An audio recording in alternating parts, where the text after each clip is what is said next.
Good morning, students. Today is the third part of the history of English novel. History of English novel असं जेव्हा आपण म्हणतो तेव्हा या आधीच्या दोन भागांच्या मध्ये नेमकी इंग्रजी विषयातली किंवा इंग्रजी भाषेतली नॉवेलची सुरुवात कशी झाली ते आपण बघितलं.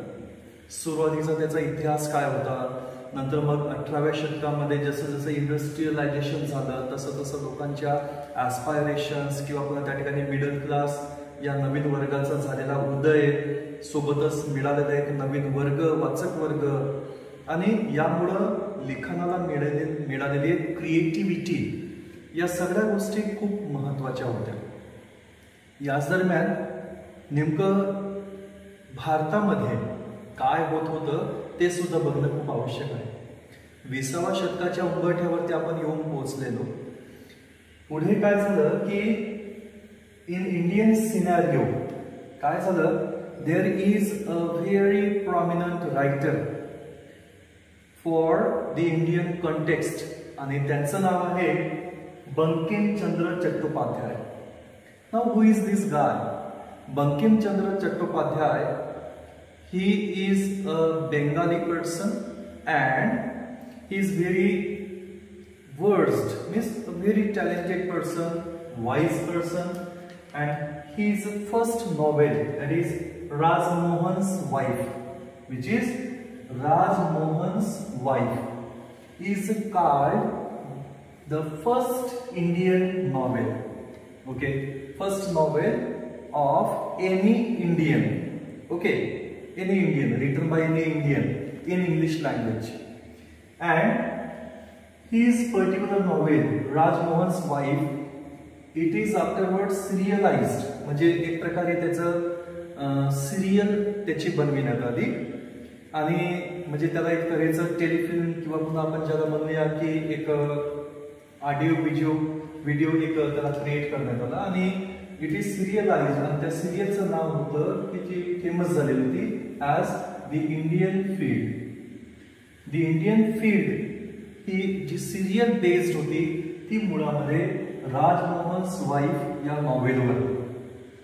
Afterwards there were many other Indian writers also came forward. दुसरेही रायटर त्या ठिकाणी आली, आणि या दुसऱ्या रायटरनी त्यांचं जे वर्क होतं ते त्याने कॉन्ट्रीब्यूट केलं.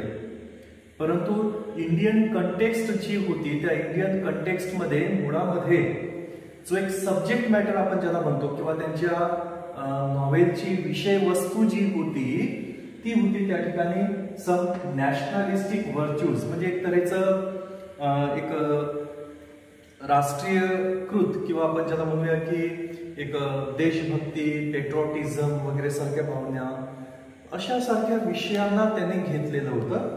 आणि सोबतच some social issues they were also handled. Social issues कशा तऱ्हेचे? Because during that time the caste barriers were very strong, आणि कास्ट बॅरियर्स असल्यामुळे स्वाभाविकच काय होतं की भारतीय समाज अशा अनेक अशा एका असमानतेच्या गर्तेमध्ये लोटलेला होता तो. म्हणजे विषमता ही खूप प्रिव्हॅलंट होती त्या काळामध्ये, आणि यामुळे ही विषय नॉवेलिस्ट साठी त्यांचा सब्जेक्ट मॅटर बनले. या विषयाला प्रामुख्याने हाताळण्याचं काम या भारतीय लेखकांनी केल्याचं आपल्याला दिसून येतं. ठीक आहे, यामध्ये आता काही प्रॉमिनंट रायटर्स आहेत. म्हणजे इंडियन रायटर जरी असली तरी पण त्यांनी जगामध्ये ख्याती त्यांनी मिळविली. त्या रायटरच्या बद्दल आता आपण बघूया. आपण बोलत होतो इंडियन सिनारिओमध्ये महत्वाची 3 रायटर्स, ही 3 नावं: मुल्कराज आनंद, R.K. नारायण अँड राजा राव. सर्वप्रथम मुल्कराज आनंद. मुल्कराज आनंद यांचं वैशिष्ट्य म्हणजे की त्यांनी आपल्या लिटरेचरमध्ये म्हणजेच आपल्या नॉवेलमध्ये जे डिपिक्शन केलेलं आहे ते प्रामुख्यानं पुअर क्लास सोसायटी बद्दल, जी गरीब लोक आहेत त्यांच्या समस्या किंवा त्यांना मिळणारी विषमतेसारखी वागणूक, या बाबी मुख्यत्वे त्यांच्या नॉव्हेलची विषय होती. मुल्कराज यांना एक प्रकारे अँग्लो इंडिया जे आहे म्हणजे इंडो अँग्लियन जी फीचर जे आहे किंवा ते ट्रॅडिशन जे आहे त्याचं एक पायनियर त्यांना मानलं जातं. सोबतच त्यांना भारत सरकारनं त्यांच्या लिखाणाबद्दल त्यांना पद्मभूषण सोबतच त्यांना साहित्य अकादमी अवॉर्ड्स फॉर इंग्लिश रायटर्स यासारख्या सन्मानांनी त्यांना गौरविलं आले आहे. मुल्कराज आनंद यांच्या आयुष्यावरती एक फिल्म सुद्धा बनली. त्या फिल्मचं नाव होतं राही. दुसरं नाव आहे R.K. नारायणन. R.K. नारायणन यांचं पूर्ण नाव सांगायचं झालं तर राशीपुरम कृष्णस्वामी अय्यर नारायण स्वामी. राशीपुरम कृष्णस्वामी अय्यर नारायण स्वामी हे त्यांचं पूर्ण नाव. परंतु त्यांनी लिखाण जे केलं ते R.K. नारायण. R.K. नारायण म्हटलं की आपल्याला आठवते ते मालगुडी डेज. आठवते तुम्हाला? ती त्यांची अतिशय गाजलेली त्यांची एक नॉव्हेल. त्या नॉव्हेलमध्ये त्यांनी खूप सारी अशी चित्ररेखा म्हणजे रेखाटलेली आहे. काही मानवी सजीव असं एक चित्रण जणू त्यांनी केलेलं आहे. मालगुडी नावाचं एक खेड आणि त्या खेड्याशी संबंधित विविध घटना आणि असंख्य अशा बाबी त्यांनी रेखाटलेल्या आहेत. इव्हन आपल्या 12वीच्या अभ्यासक्रमामध्ये सुद्धा असंच एक लेसन जे ॲस्ट्रोलॉजर्स डे म्हणून जे आहे ते त्या ठिकाणी आलेलं आहे. ते सुद्धा R.K. नारायण यांचंच. R.K. नारायण जे आहे त्यांना इतकी सुंदर साहित्याची जाण होती किंवा त्यांनी इंडियन कंटेक्स्टमध्ये ज्या व्यक्तिरेखा त्यांनी साकारल्या त्या अतिशय अप्रतिम होत्या. R.K. नारायण यांनी जे त्यांचं कार्य आहे ते मुळामध्ये मालगुडी डेज पुरतंच मर्यादित नाही, तर त्यांनी जे सुरुवातीचं इंग्लिश लिडिंग लिटरेचर किंवा एक लिटररी फिगर म्हणून त्यांची ओळख आहे. त्यांचा कार्य जे आहे ते कार्य हे आपल्याला एक गाईड नावाचं मूवी जे होतं त्यामध्ये सुद्धा बघायला मिळतं. म्हणजे गाईड या मूवीचं स्टोरी जी आहे ती स्टोरी ही R.K. नारायण यांची आहे आणि त्यांच्या या बेस्ट स्टोरी त्यांना बेस्ट स्टोरीचा अवॉर्ड सुद्धा त्यांना त्यावेळेचा मिळालेला आहे. फिल्मफेअर अवॉर्ड फॉर बेस्ट स्टोरीचा. यासोबतच भारत सरकारने त्यांना म्हणजे हायेस्ट ऑनर म्हणून त्यांना पद्मभूषण पद्मविभूषण यासारख्या गौरवांनी त्यांना एक प्रकारे त्यांना सुशोभित केलेलं आहे. सोबतच आपलं जे अप्पर हाऊस आहे म्हणजे राज्यसभा त्या राज्यसभाचे 6 वर्षासाठी ते मेंबर सुद्धा राहिलेले आहेत. हे त्यांचं वैशिष्ट्य आहे. तिसरे एक रायटर म्हटलं तर राजा राव. आता राजा राव आणि सोबत R.K. नारायण हे दोघेही अत्यंत महत्वाच्या व्यक्तिरेखा ओळखल्या जातात. त्यांनी राजा राव यांचा जन्म जरी भारतात झाला तरी पण त्यांचा मृत्यू जो आहे त्यांची डेथ जी आहे ती US मध्ये झाली आणि टेक्सासला. सोबत त्यांनी नॉव्हेलच्या बरोबर शॉर्ट स्टोरीज सुद्धा त्यांनी लिहिल्या. 1938 पासून जवळपास त्यांचं कार्य सुरू झालं ते अवघ्या 1998 पर्यंत सुरू होतं. एवढी वर्ष त्यांनी इंग्लिश साहित्यामध्ये लिखाणाचं काम केलं. मेन प्रॉमिनंट एक नॉव्हेलिस्ट म्हणून त्यांची ओळख आहे. सोबतच त्यांना इंग्रजी साहित्यातील एक महत्वाचा अवॉर्ड ज्याला आपण म्हणू शकतो तो न्यूट्रंट इंटरनॅशनल प्राइज फॉर लिटरेचर. सोबतच भारत सरकारकडनं त्यांना पद्मभूषण पद्मविभूषण यासारख्या पदव्या त्यांना मिळालेल्या आहेत. सोबतच त्यांचं कार्य जे आहे ते भारतीय लोकांसाठी खूप महत्वाचं आहे कारण की त्यांनी प्री इंडिपेंडन्स आणि पोस्ट इंडिपेंडन्स अशा दोन्ही काळ त्यांनी बघितल्यामुळं एक प्रकारे त्या काळामध्ये अतिशय नावाजलेले एक लेखक म्हणून राजाराव यांचा उल्लेख केला जातो. या तिघांनीही नॉव्हेलचं क्षेत्र जे आहे खास करून एका इंडियन रायटरच्या दृष्टीनं त्यांचं कॉन्ट्रीब्युशन हे खूप जास्त आहे इंग्लिश लिटरेचर करिता.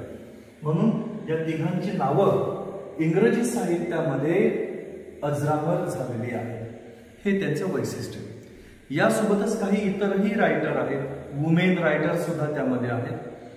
आणि काही रायटर आहेत त्यांची सुद्धा माहिती आपण बघूया. R.K. नारायण, मुल्कराज आनंद आणि राजा राव या त्रयींच्या नंतर पुन्हा काही इतरही नॉवेलिस्ट आहेत की ज्यांच्याबद्दल आपल्याला जाणून घेणं आवश्यक आहे, की ज्यांचं एक भारतीय म्हणून इंग्रजी साहित्य क्षेत्रामध्ये विशेषतः नॉवेलला त्यांचं योगदान राहिलेलं आहे. त्यामध्ये आपण मानानं नाव घेऊ शकतो अनिता देसाई यांचं. अनिता देसाई या एक महाराष्ट्रीयन इंडियन रायटर आहेत त्या, आणि त्यांनी सुद्धा खूप कॉन्ट्रीब्युशन केलेलं आहे. सोबत नयनतारा सहगल. आता नयनतारा सहगल ही खूप मोठी व्यक्तिरेखा आहे. नयनतारा सहगल यांचं नाव तुम्हाला आठवलं असेल, त्या पंडित नेहरूंच्या बहीण जे होत्या विजयालक्ष्मी पंडित, त्यांच्या दुसऱ्या क्रमांकाच्या त्या एक मुलगी होत्या त्या. आणि नयनतारा सहगल यांनी जे लिखाण केलेलं आहे ते सुद्धा खूप श्रेष्ठ दर्जाचं आहे, आणि 1986चा साहित्य अकादमी अवॉर्ड देऊन त्यांना गौरविण्यात आलेला आहे. यासोबत अरुण जोशी, मनोहर मालगावकर यासारखे लेखक जे आहेत त्यांनी काय केलं तर एकूणच इंग्लिश नॉवेलचं करंट किंवा त्याचा जो प्रवाह जो आहे तो बदलविला, म्हणजे एक प्रकारे नव्यानं त्यामध्ये भर घातली. अशाच तऱ्हेनं या साहित्यामध्ये स्वतःच्या व्यक्तिमत्वाची ठसा उमटविणारे आणि एक वेगळी ओळख निर्माण करून देणारे काही साहित्यिक म्हणून आपण ज्यांचं नाव घेऊ शकतो ते म्हणजे एक प्रकारे साहित्याला आणखी ज्यांनी श्रेष्ठ बनविलं ते म्हणजे अमिताव घोष, विक्रम सेठ, सोबत Upmanyu Chatterjee. They have really made the English novel field better. In this way they have contributed. As well as we cannot forget the work of the recent novelist. एक प्रकारे यांनी ज्या तऱ्हेने भर घातली, नॉवेलला बेटर करण्याचं काम केलं, आणि सध्याच्या काळामध्ये या क्षेत्रामध्ये एक डॅझलिंग परफॉर्मन्स आपण ज्याला म्हणूया अशी काही रायटर म्हणजे सलमान रश, अरुंधती रॉय, किरण देसाई आणि सोबत किरण नगरकर यासारखे सुद्धा काही रायटर आहेत की ज्यांनी यामध्ये खूप मोलाचं योगदान केलेलं आहे, आणि त्यांनी स्वतःच्या लेखनाचा एक अमिट ठसा या साहित्याच्या क्षेत्रामध्ये उमटविलेला आहे. नॉवेल हे एक असं क्षेत्र आहे की ते डे बाय डे एक प्रकारे आपल्याला चेंजेस त्यामध्ये बघायला मिळतात. खूप सारे topic, the widening of the scope हे महत्वाचं एक कारण आहे. भारतीय नॉवेलचं जर आपण उदाहरण घ्यायचं झालं तर भारतीय हे क्षेत्र जे आहे ते आणखी विस्तार पावत आहे. सोबतच एक वायटल त्यांचं कॉन्ट्रीब्युशन आपण त्या ठिकाणी राहिलेलं आहे असं म्हणू शकतो, आणि पुढेही भविष्यामध्ये खूप एक उजळ प्रखर असं याचं भविष्य आपल्याला दिसू शकतं. हे एक इंडियन सिनॅरिओ आपण या ठिकाणी बघू शकतो. स्टुडंट्स, इंडियन सिनॅरिओ बघितल्यानंतर पुढला भाग जो येतो आहे तो आहे नॉवेल मध्येच आलेल्या एका सब पार्टचा. तो वर्ड आहे नॉवेला. काळजीपूर्वक लक्ष द्या विद्यार्थ्यांनो. Novella. So what is novella? Novella actually it is an Italian word. Novella हा जो वर्ड डिराईव्ह केलेला आहे तो एका इटालियन वर्ड पासून नॉवेल पासून, आणि त्या नॉवेल पासून बनलेला नॉवेला. आता व्हॉट इज नॉवेला? नॉवेला हे ऍक्च्युअली एक प्रोज फिक्शन आहे, म्हणजे गद्य प्रकार आहे की ज्यामध्ये काय होतं, which is shorter than full length novel, की जे एक फुल लेंथ एक नॉवेल जे असतं त्यापेक्षा लांबीला कमी, परंतु कमी म्हटलं तर इतकी कमी नाही की शॉर्ट स्टोरी इतकी, शॉर्ट स्टोरी पेक्षा लांब, longer than short story but shorter than a full length novel. हे याचं एक वैशिष्ट्य आपण सांगू शकतो नॉवेलाचं. पुढलं म्हणजे a novella is a well structured and short narrative. It is well structured म्हणजे त्याची बांधणी ही अतिशय घट्ट असते, म्हणजे मजबूत पकड असते कहाणीवरती, सोबतच एक नरेटिव्ह स्टाईल किंवा नरेटिव्ह आपण ज्याला नरेशन करणं आपण जे म्हणतो त्या नरेशनच्या प्रकारातील असतं, म्हणजे कोणीतरी एखादी कथा सांगितल्याप्रमाणे तो असतो प्रकार, आणि त्यामुळे शॉर्ट नरेटिव्ह असते. सोबत याची टोन कशी असते, टोन ती असते सटायरिक. सटायरिक म्हणजे माहिती आहे तुम्हाला, सार्कास्टिक. सार्कास्टिक म्हणजे उपरोधिक. सो एक काहीशी उपरोधिक टोन असते किंवा रिअलिस्टिक म्हणजे रियालिटी टच या कथेला दिलेला असतो. So it is called novella. यासोबतच नॉवेलामध्ये जो फोकस असतो that is on one incident, एका प्रसंगावरती पूर्ण लक्ष वेधून घेतलेलं असते, किंवा an issue which has mainly 1 or 2 characters. मोजकी पात्र असतात आणि त्याच्यामुळे कथेवरती आपलं पूर्ण फोकस बनतं. Again it takes place at a single tradition. Okay, त्याचं स्थळ जे असतं म्हणजे ज्या ठिकाणी घटना जो प्रसंग जो असतो तो सुद्धा एक असतो मेन. आता नॉवेला या प्रकारामध्ये जी फेमस इंग्लिश नॉवेला आहेत ती प्रामुख्याने सांगता येतील.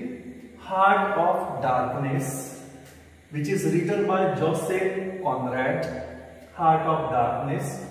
एक पुन्हा एक महत्वाचं म्हणजे the turn off the screw हे एक नॉवेला लिहिलं होतं, त्याला लिहिणारे होते हेनरी जेट्स. पुन्हा एक famous novella death in Venice which is written by Thomas Mann. Again one more famous novella that is Pearl which is written by John Steinbeck. In this way these are the novellas. आतापर्यंत novel, novella, Indian scenario, changes in novel हे सगळं बघितलं. विद्यार्थ्यांनो पुढील भागामध्ये आपण the elements of novel म्हणजे त्याचे महत्वाचे घटक आपण ज्यांना म्हणूया एलिमेंट्स ऑफ नॉवेल आणि सोबत टाइप्स ऑफ नॉवेल हे बघणार आहोत. पुढील व्हिडिओमध्ये आपण या बाबीला बघणार आहोत. म्हणून आमच्या चॅनलशी ट्यून राहा आणि पुढील येणाऱ्या भागांना सुद्धा बघा. आमचा व्हिडिओ कसा वाटला जरूर सांगा. लाईक करा, शेअर करा, सबस्क्राईब करा. धन्यवाद.